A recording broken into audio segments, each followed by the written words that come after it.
Hello, I'm Shanaka Fernando. I come from Sri Lanka and I was very passionate about justice related issues in Sri Lanka. I was struck by the social disparities, the income disparities in Sri Lanka. Growing up in a relatively well-off household with an Irish mum and not being in want of food and yet seeing food going to waste and people dying of starvation. The wars, there were two wars when I was growing up. The Tamil Tigers fighting for a separate state and the Maoists fighting to overthrow the government and find a voice for the peasant majority. So the struggles of society was nakedly played out in front of my eyes, and my parents are Catholic. They sent me to a Buddhist school, and with the infusion of contrasting philosophies plus my experiences as a young kid, I naturally grew curious about finding new paths and was always looking for things that were off the beaten track. And I came to Australia wanting to study law, and yet I didn't find that as fulfilling as I thought it would be, and then I decided to become a monk in a Buddhist monastery. But I was going to become a monk for 2 years in a monastery in Western Australia, but unfortunately there was a beautiful Buddhist nun and I had a torrid affair and got kicked out after 2 weeks. And that began my journey of exploration, where I spent with a backpack, with a little day pack, I literally traveled around the third world for 6 years, experiencing as rawly as possible cultures that had sustained themselves over thousands of years in forests, and where the needs of most people in those communities were met with a very simple approach to material aspects of it. And so when I came to Australia, I decided that I wanted to do something that challenged the trends of convention here, and I set up a cottage industry in Sri Lanka, recycling sari fabrics and importing them as wraparound skirts to Australia. It happened to be at the right time, and I got rich very quickly. In 1 year I had earned enough money to set up this restaurant, and through that cottage industry experience, I also learned how money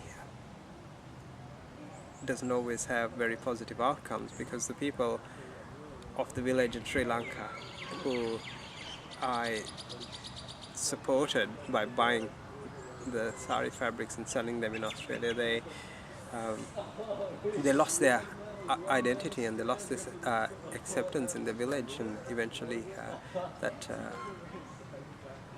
really challenged the harmony, the fabric of that village, and that was an interesting experience for me. I then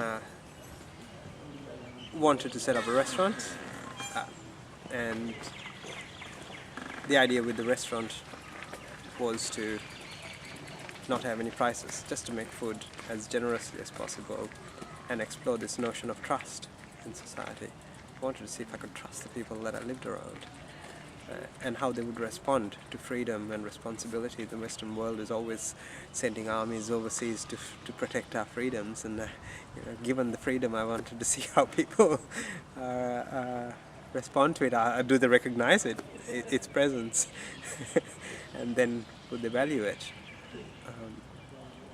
And I also was aware in the area I was exploring in St Kilda in Melbourne that there was a lot of gentrification that was marginalizing a lot of the artists whose attraction and inspirations in life were not commercially viable. And So I set up this restaurant in St Kilda and placed a wooden box as the point where people could donate money to. And I wanted to foster a culture of generosity, to see, to make food as beautifully as possible, and and to bring it to the table with the care that anyone deserves in life, and to make for a rich experience for people who especially convention had neglected. And this proved to be quite a successful enterprise, because people responded very positively. Even the people who didn't have money wanted to volunteer in some way, do dishes, chop up vegetables. It really enhanced my faith in human nature, and a lot of people as well. And I didn't get a lot out of it monetarily. In fact, for the first 2 years I didn't get any money, and yet I lived in a tent, and I was very happy. When I was sick, there were 20 doctors offering me treatment, and when I was hungry, I could go into any local restaurant who loved what I was doing and would say, "Hey, you're Shanaka, you're not going to pay here, you can have anything you want." There was I enjoyed more benefits than when I had money. And today, Lentil As Anything has challenged some of the very fundamental practices of this society. For an example, the government was in the process of introducing a goods and services tax, and through that, the businessman became the tax collector on behalf of the government. And so 2 years into our operation, the taxman walked into the restaurant and said, 10% of what's in that box belongs to the government. And I said, no, that's not true, because I'm not making a profit. I'm not taking any money. And I said to him that if you really want to find out about this organization, you just put on an apron and you start chopping up vegetables and spend a little bit of time, because that's the social asset we're creating. That's the profit. And you can take 10% of that if you like. But he was adamant that we would have to pay 10%, and